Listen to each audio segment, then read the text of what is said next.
السلام عليكم ورحمة الله وبركاته. وأنيقا oo labaalihii Fuad Yuusuf Ali waxa aan horta jeclaystay inaan ma aragtay idin duubas meesha aan seexdo waa suuliga baan garabsanada habeenay dharaar salaada ku tukada aagadaha biyaheedarkiisiin baa la ii soo dhuraa oo daaqad shabeega la iga soo dhiibaa suuligeedarkiisiin waxaa ka soo baxa kaneeco maxay ahaydeen baranbaro darxe jirinqaa dhaqsi baa habeen dharaar oo dhan ku haysanaya wallaahi waa nolol adag oo qof bini aadana loogu talagelin inuu ku noolaado xuquuqda bini'aadamnimada aynan dhigin aagadaa baan ku daboolay si aan ma aragteen xawayaankan ka soo baxaya aan iskaga qabto inkastoo ay haddana hareeraha ka soo baxaan laakiinse alxamdulilah way dhaaftaan maanta ay bishu tahay laba waxaan marayaa 2 bilood baan maanta ay ku dowdahitaan anoo maxbuusahay oo lay soo qabtay iyo ku dhowaanaysa waxa aan jeclaystay shabaga daaqada laga soo dhiibo inaan tuso ka shabagaas weji ilbaabkii shabaga daaqadaa baa laga soo dhiibaa marka waxaan walaalahay oo jeclahay inaan ma aragteen horta raggii aniga ma aragteen khaayimay ugu horeeya ninka walaalkay xaggaa ku bartay ee barkhad cali cudum la yiraahdo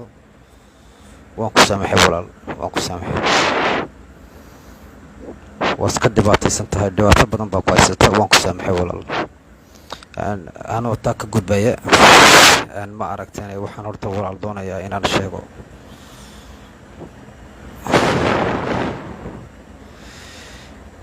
aniga wallaahi dhib badan bay gaadhay walaal dhibtaa badan oo ma aragteen aan noqoto galoonkayga oo aniga laygu dambeysiyey oo qof kale laygu bedelay magaciisii ninka laygu bedelayna ma jecli inaan sheego magaciisa sababtaa waxa waa ilaahay baa wax bixiya waan ku samray waan iska ma aragteen shaqaysanayay haddana waxaa dhacday ma aragteen sidii iyadoo ay tahay inay ma aragteen diyaaraddii baa layga joojiyey marka diyaaradda waxaa lagu wadaa amba komodondo booq amba copiloot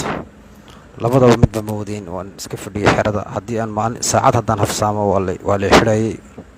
waa lagu xidhaa lay gurinayay xerada amba gaadh baa tahay 2 cisho ganaaxa marka waxaasoo dhan anoo dusha saaranaya ayaan haddana mushaarkaygii igu yimiday wallaahi mushaarkayga markuu igu yimiday waxay igu noqotay argagax bay igu noqotay bishii saddexaad 2019 bishii kowdeedii mushaarkii soo dhacay baan ka waayay banka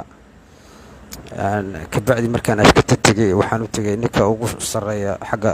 ciidanka security military oo ku shaqalay waxyaalaha khilaafka waxaan ku yidhi colonel maxamed casawi baa la dhahdaa arrinkayga markuu maqlay wuxuu igu yidhi arrinkan wax dhici kara ma aha ciidanimadana kuma jirto sida darteed waxaan u yeedhaynaa ninka mushaarkaaga bedelay ee commando aadan abdiraxmaan sheer commando aadan abdiraxmaan sheer markii loo yeedhay wuxuu yidhi Fuad arrinkiisu waa arrin aniga baxsan waa isagiyo korneelka ka dhaxaysa ee korneelkiisa uu tago soo baryo wallaahi baryo ilaahay baa laga hoos galay waxaan yidhi war marxaba waa ku samri ilaa ma aragteen waxaan soo gaadhnay bishii 8aad kowdeedii 2019 waxaa laga jaray kooraankii baa laga jaray aqalka waxaan yidhi bal u tag haddaba aqalka ugu tago maanta bay soo dhig oo cagaa qabso marka waxaan moodayay qof bini aadan moodayay oo ma aragteen wanaagga aad samayso waxaan lahaa wuxuu masaxi colaadoo dhan masaxi markaan aqalkii ugu tegay waxaan ku yidhi walaalkii wixii dhacay way dhaceen isaamax baan doonaya inaad xaggayga ka ahatid adna xaggaa ka ahaado mishaarkaygana aad ii soo celisid sababtoo allaydhkii baa aqalka laga jaray waana buka wuxuu igu yidhi soco waana ka soo fikiray waan eegaynaa dib dambe ma aragteen ilama hadin dib dambe laydhkii iguma soo celin waxa weeji tii dembi askari baan ahayd wax dembi haddaan yeesho markaan dembiga yeeshaba waa layga marayay heerkayga oo ganaax mishaarka waa laga goynaya wax walba lagu sameynaya haddaad dembi samaysid tii anigoo ku samraya waxaa dhacday marka in haddii toole bankigii isagna ganaax soo saaro sababtoo lacagihii ayuu waayey banku mushaarooyinkii buu waayey ganaax buu soo saaray bil walba ganaaxii lacagihii baa igu sii kordhay waan u sheegay waxaan ku yidhi war ganaax baa igu socday mishaarkayga ii soo celi marka isagu mishaarkayga wuxuu igu yidhi gacanta ka qaado oo askartaa la qaado oo saanka askarta hooseta gal oo nacam si karaamadii sharafta layga hadlayo oo haddii toolada nacam laygu tunto marxabaan yidhi dee waan iska qaadan jiray wakaas laakiin ganaaxa baan haddan u sheegay ganaaxii baa laygu bixi waayey haddii toole waxaan yidhi waxani wax aniga culayskii isaarnaa iyo shaqadii aan joogay waxaan haddana dareemay noloshii kale caadiga ahayd ba inay culays kale saarantay in ma aragtan ay tacliintii aynay jirin oo ubadkayga anigu aan habeenay dharaa la dadaalayo cashar u dhigay xaafadii in caafimaadkii ubadkii ay iska bukoon karaanba ilmihii shuban ku dhici karo ilmihii kanaaca ku dhici karto ilmihii shukunguyaa ku dhici karo war bulsho iska wada waxaan arkay dhibaataysan oo taag daran oo caafimaad haysan oo tacliin haysan oo lacag haysan oo waxba haysan oo iskaga nool ma aragteen si darilah iskaga nool waxaan yidhi haddaba sidan maxaa noogu wacan sidan waxaa noogu wacan waa aamusnaanta haddii qof walba meesha uu joogo hadduu demisyon qoran lahaa amba uu qarxi lahaa dee wax unbaa isbedeli lahaa laakiinse waxa weeye qof walba wuxuu ka fikirayaa cadowgaa isku jibin cadowba ma jiraba cadowga waxa weeye waa ragga talinaya weeye ragga talinaya haddii runta loo sheego waa in la dilin in argixis lagu noqon laakiinse ragga haddii runta loo sheegi waayo oo qof walba meeshuu joogo asonivo uu odhan waayo war sababaa hadduu odhan waayo de one complice maantana de waad iga arkaysiin meesha aan taagannahay dadka soomaalida ayaa wallaahi muqdisho jooga ayaa naga nolol fiican oo markay na arkaan dadka reer Djibouti inaan xanuunsanayna noo haysta buusbuuska qofku uu leeyahay iyo faqriga ka muuqata dadkeena iska badaa markaad airport markaad kasoo dhaadhacdid ayaad arkaysaa rag xamaaliin oo dadka ka sadaqaysanaya waana shaqaalo dhar bulooya xidhan yihiin 10 euro 20 euro wixii loo tuuro ayay qaataan laakiinse waa sharaf xumo weji waa dal oo dad dalxiis ay marayaan oo dad shandadooga guraya ma jiro adweynaha airport shandadaha laga hor qaadayo lacag lagu weydiinayo marka waa inaga waxa dhibtaas jirto waana fool xumo weji dalkeenu meel kama noolo anigu waxaan leeyahay maanta 2 bilood ku dhowdahay ilaahay baa wax dilay war maanta telefoonkaas si aan ku helay si ay idinla hadalana intaana ilaahay saacadeeda dhameyn ayaan jeclaystay inaan runni sheego war dalkani uu burburay diin ma haysto caafimaad ma haysto tacliin ma haysto dadku waxay ku nool yihiin darxumo daranyo cadaalad darro dulmi wax walba lagu nool yahay daanu waa runta waan sheegay anoo xabsi ku jira waliba runta neesi sheegay ilaahay baa wax dilay kaaleeyna dilay ilaahay baa wax dilay haddaad wax dishin kaaleeyo halka ay ku dhaximaado ani dilay sababta ma doonaysin inaad wax bedeshin waxa aad doonaysin mar waliba ummadda inaad isku dirtiin ummadda inaad khilaaf ka dhaxdhaliseen marka waxa aan leeyahay taasi halka marka kaga gudbo anu waan dhamaystay aniga ayga nixina waxba ay wax rajoon xaqiina ka sugay ma jirto laakiin si runta waan idin sheegaa amba dalkan wax ka bedela amba ma aragtay amba wakaas laakiin si shicibka reer Djibouti waxaan u sheegayaa dulaysta inaga isdulay walaalahyo qofka walaalkiina maanta xabsi ku jirana idinka ay dartiin buu xabsi ugu jiraa moodinayeen dawladdu waxa maaha idinka dartiin idinku haddaad dibadda u soo baxdeen wax walba waa hagaagi lahayd qofka xabsiga ku jira ayaa hagaagi lahaa xabsigan walaal cunto laguma cuno nolol laguma noolo daranyo iyo darxuma lagu nool yahay waa qof muslim waxa halkaa ku dulman idinkuna aad seexanaysiin aakhirana waan la weydiin waxa aan la hadlayaa Sheekh Hussein Ali Abdurrahman Barkhad Good Abdullahi Nuux dadka Abdurrahman Bashir ilaahay baan idinku xawilay dad ka hadli weydiin maanta arrinkeena arrinka Djibouti haysata ma aragteenay bulshada reer Djibouti arrinka dadka xabsiga ku jira 500 iyo dhidhiib yihiin ku qof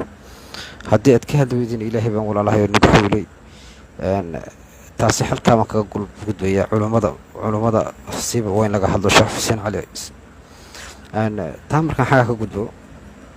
waxaan la hadlayaa familkayga waxaan leeyahay waa awalwalina ooyina sababta wax farxad leh qofkiina markuu qabto ku farxa mushxarad sameeya xabsi buu qof kale ugu ooyina maxaa hadanay qofkaasi hadduu xaq ku dhinto xaq hadduu ku dhinto mushxaradii sameeya aniga ilaahay baan igu dheershay qofka ii soo ooye aniga qofka walwala ubadka iyo noloshan waxa maaragtay waa waxa u noolnahay waa ubadka maanta ninka barjeenaya ee ubadkiisii tacliin haysan een caafimaad haysan ee reerkiisii nolol haysan aakhiro waa la weydiin doonaa marka war maanta waxaan leeyahay anigu waajibkaygaan gutay waajibka saxaan gutay waajib raganimalaan gutay waajib aakhirana lagu faa'iidayo adduunyana lagu faa'iidaan gutay marka ooyinayay mushxarada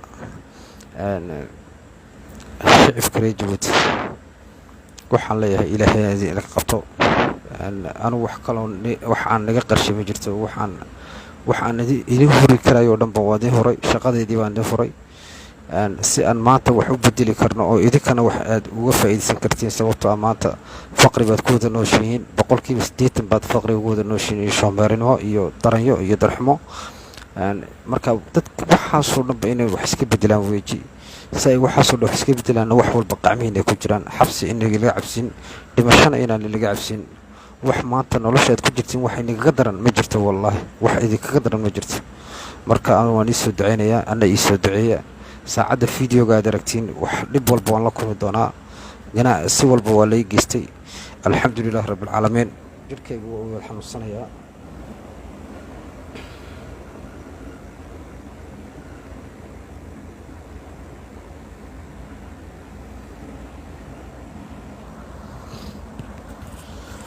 waa ka walaal wax alla waxaan ka reebay ma jirto alxamdulillaah rabbil caalamiin jirkuna waa xanuunsanayaa isoo duceeyo walaalayaal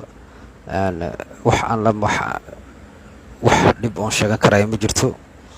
laakiinse waxaan idin sheegay war cabsoonina walaalahayo cabsoonina tan aad ku jirtiin baa wallaahi idinkaga daran haddaad maanta xornimo ku hadashin marka war waxaan doonaynaa maanta waa kalsooni waa caafimaad waa tacliin waa nolosha oo dhib yaraata kooraan noqoto biyaha noqoto kooraan soo galista noqoto dalkeenu dal bilic la noqdo oo mulal oo diimis lahayn waxaasoo dhan baan doonaynaa dalkoo xisaab yeesha kii ku furan wax xada la xisaabiyo wax walba informatize laga dhigo dhalinyarta adduunka loo wada yeedho wixii informatic taqaanta kilaviis waa fasil islaanta casaamo joogta ee casaamo maanta xeerka qoyska imanaysa maxkamadda u soo dhacaysa waa inay maxkamad ka hesho cali sabiix maxkamad waa inay ku taala tajuro ubukh waa inaan meel walba laga helo district lagu sameyn karo adresaas wax walba waa inaan nolosha dhib yarayno taana inaga ma samayn karayna walaalahayo marka anigu waxaan leeyahay waan dhamaystay hadal anuu haddii toole waxaan sugaya waa wadkayga iyo saacadda ilaahay dhammaystiro idinkan waan iisoo duceynaya walaalayaal ana iisoo duceeya wassalaamu calaykum waraxmatullah